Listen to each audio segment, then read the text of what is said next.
number 3 from practice set 1.3. Two sets are given. Set U 1, 2, 3, 7, 8, 9, 10, 11, 12. Set P 1, 3, 7 and 10. The question is, show the set U, P and P dash by Venn diagram and show that, verify that P complement is equal to P.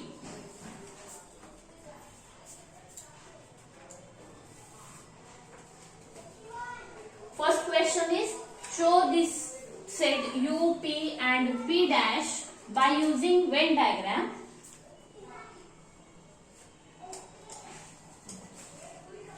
and show that or verify that P complement is equal to P. Now, universal set is denoted by rectangle. Rectangle ने आपण universal set दाखवत असतो. इथे आपण एक rectangle काढूया. या rectangle मध्ये हे सगळे एलिमेंट्स येतील या यू सेट मधले.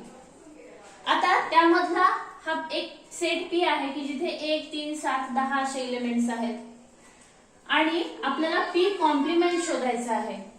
We know that P complement is a set in which element which are present in set U. जे U सेट मधले एलिमेंट आहेत ते इथे येतात, पण आपण तिथे काय करतो, P सेट मधले एलिमेंट स्किप करतो, त्यांना आपण वगळतो. ओके, मग आता इथे काय काय येईल बघा. हा इथे P सेट मध्ये 1 आहे, म्हणजे आपण तो युनिव्हर्सल सेट मधून हा एक घेणार नाही. 2 इथे आहे, तो P कॉम्प्लिमेंट मध्ये येणार. Then 3 it is present in set P, so 3 is not included in P dash. 7 is also present in set P, तो सुद्धा आपला येणार नाही. Then 10 remaining elements are written in P complement. So 2, 8, 9, 11 and 12. This is set P complement. आता हे दोन set आपल्याला दाखवायचे, P आणि P complement. For that we use two geometrical figures, circle or you can draw oval shape, any close figure. This is P and this is P complement. Now write all the elements in set P. 1, 3, 7 and 10. P complement 2, 8, 9, 11 and 12 and this is set U. बघा या U या rectangle मध्ये हे सगळे elements येत आहेत. P मधले जे एलिमेंट ते सेपरेट आहेत, P डॅश मधले सेपरेट आहेत आणि हा जो आहे ही वेन डायग्रामने आपण रिप्रेझेंट केलेले आहे. ओके, आता याच्यानंतर आपल्याला P complement P dash dash is equal to P हे व्हेरीफाय करायचं आहे. तर त्यासाठी आपण आता हा जो P कॉम्प्लिमेंट आहे त्याचा कॉम्प्लिमेंट आपण शोधणार. कसा शोधतो आपण? Complement of a set, universal set आणि हा जो सेट आहे या दोघांमधून शोधतो. हे बघा, हा P कॉम्प्लिमेंट आणि त्याचा कॉम्प्लिमेंट हा सुद्धा काय असेल, एक सेट असेल. हे इथे काहीही दिलेलं असेल तर याला घाबरायचं नाही. आपली जी डेफिनेशन आहे, आपल्या ज्या कन्सेप्ट आहे त्या कन्सेप्ट नुसार ही जी सेट लिस्ट आहे ती लिहायची. मग आता P कॉम्प्लिमेंट आपण कॉम्प्लिमेंट सेट कसा लिहितो, तर जो सेट इथे मध्ये दिलेला आहे म्हणजे हा P डॅश, या सेटकडे बघायचं. या सेट मध्ये असलेले इलेमेंट या युनिव्हर्सल सेट मधून डिलीट करायचे. आता मी काय करते, इथे पुसते हे एलिमेंट. इथे 2 आहे, हा 2 घ्यायचा नाहीये. इथे 8 आहे, हा 8 नाही घ्यायचा. 9 नाही घ्यायचा. त्यानंतर 11 आणि 12 हे एलिमेंट्स मला या P कॉम्प्लिमेंट मध्ये घ्यायचे नाही. मग जे काय उरलेले आहेत ते मी इथे लिहिते. 1, 3, 7 and 10. 1, 3, 7, 10. आता ही जी लिस्ट आहे ती मला पी सारखी दिसते, मग आपण असं म्हणू शकतो की P complement complement is equal to P. In this way we verified this statement.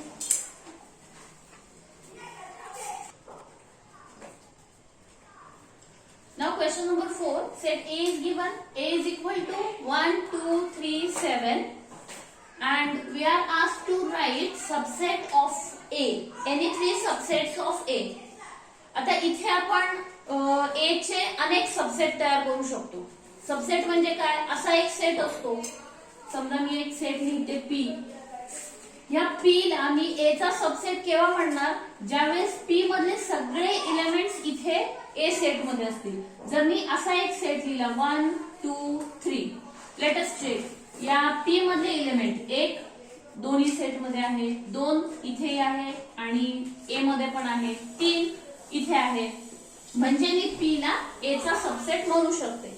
तर असे सबसेट आपल्याला तयार करायचे आहे. We can make many subset. मी त्यामध्ये आता हे 3 सबसेट तयार करते आहे, P, Q, R. 1, 2, 3, 2, 3, 7 and 3, 7, 1. We can change the order. इथे क्रम बदलला तरी चालतो. हे असे 3 सबसेट मी लिहू शकते.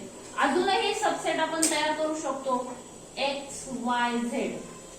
हे बघा 1, 2, 2, 3 and 3, 7. हे असे सबसेट तयार करू शकतो आपण. हे सगळे एलिमेंट बघा, हा 1, 2 इथे आहे, 2, 3 A मध्ये आहे, 3, 7 A मध्ये आहे. म्हणजे आपण असं लिहू शकतो की P is subset of A, Q is subset of A, R is subset of A, X is subset of A, Y is subset of A, Z is subset of A. हे सगळे काय झालेले आहेत, या A चे subset आहेत. But we are asked to write only 3, so I am writing only 3 here. P subset A, Q subset A and R is subset of A.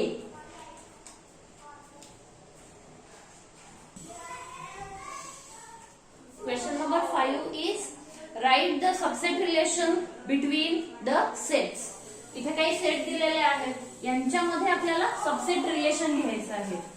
P is the set of all residents in Pune, M is set of all residents in Madhya Pradesh, I is set of all residents in Indore, B is set of all residents in India and H is set of all residents in Maharashtra.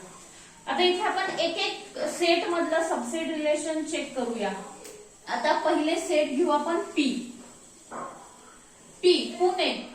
Pune हे शहर महाराष्ट्रामध्ये आहे, म्हणजे जे कोणी पुण्याचे रहिवासी आहे आपण त्यांना महाराष्ट्रातले रहिवासी म्हणू शकतो.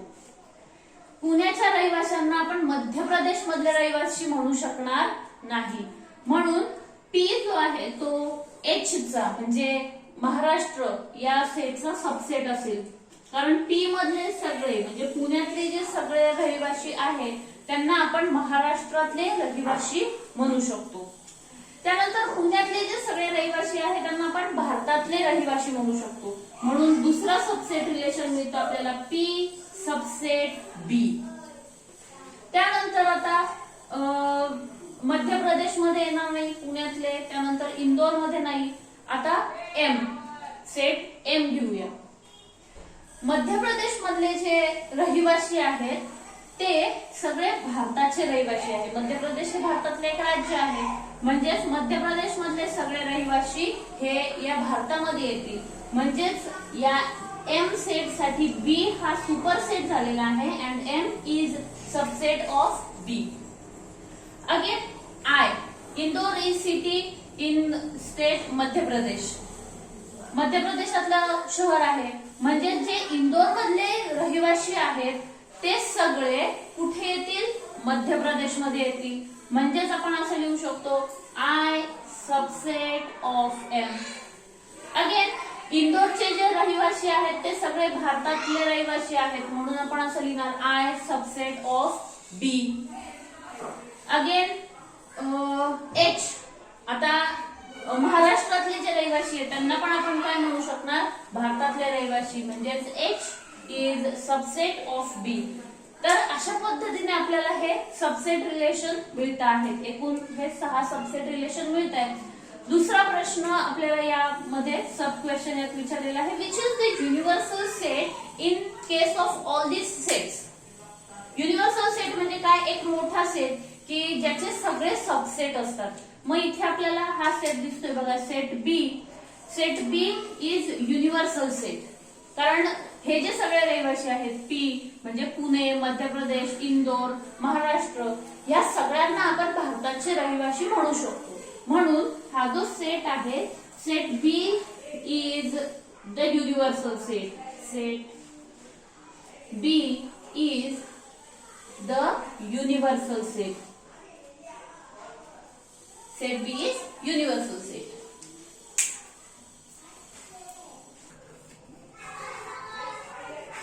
Question number 6. Which set of number could be universal set for set given below? इथे काही सेट्स दिलेले आहे. या A, B, C सेटच्या संदर्भात कोणत्या सेटला आपण युनिव्हर्सल सेट म्हणू शकतो हे आपल्याला इथे ओळखायचं आहे. आता आपण काय करू, एक टेंटेटिव्ह लिस्ट बनवून घेऊ, म्हणजे आपल्याला लक्षात येईल की हे सेट्स काय आहेत. A 5, 10, 15, 20 dash dash dash. B 7, 14, 21 dash dash dash. C 12, 24, 36, 48 dash dash dash. अनेक याचे मल्टिपल्स आपण लिहू शकतो. पण आता इथे आपल्याला एक गोष्ट दिसते आहे की हे सगळे नॅचरल नंबर आहे. So universal set may be set of natural number n. हे होल नंबर्स पण आहेत, म्हणजे set of whole number w. These are integers also i. So set of integer i can be universal set in case of these three sets. Can be universal set. N, W, I, set of natural number, set of whole number, set of integer can be universal set in case of set A, B and C.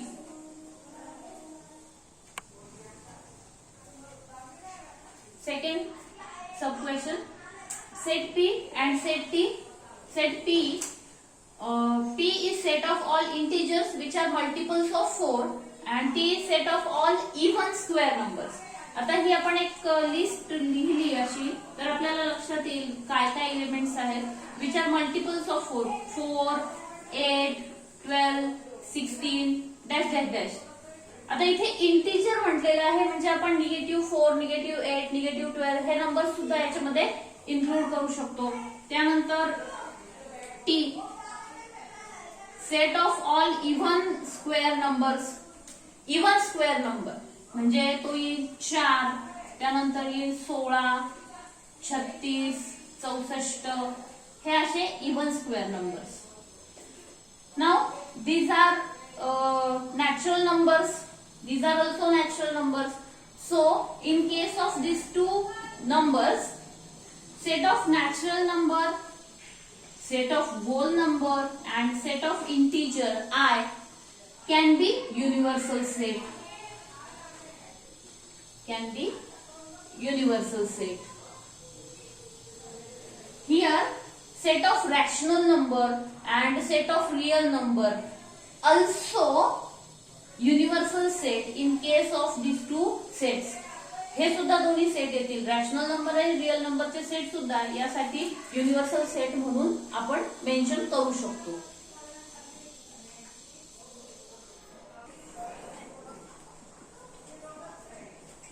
Now question number 7. Let all the students in the class is the universal set. Let A be set of students who secure 50% or more marks. Then write complement of set A. आता इथे आपल्याला A complement लिहायचं आहे. अतिशय सोपं उत्तर आहे. 50% पेक्षा जास्त मार्क्स मिळवणारे 50% or more means student getting 50% mark is included in set A. Student getting 51% mark is included in set A.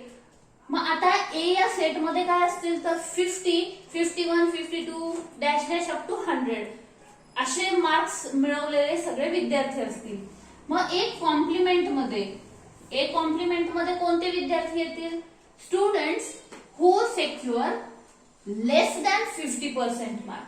So A complement is set of students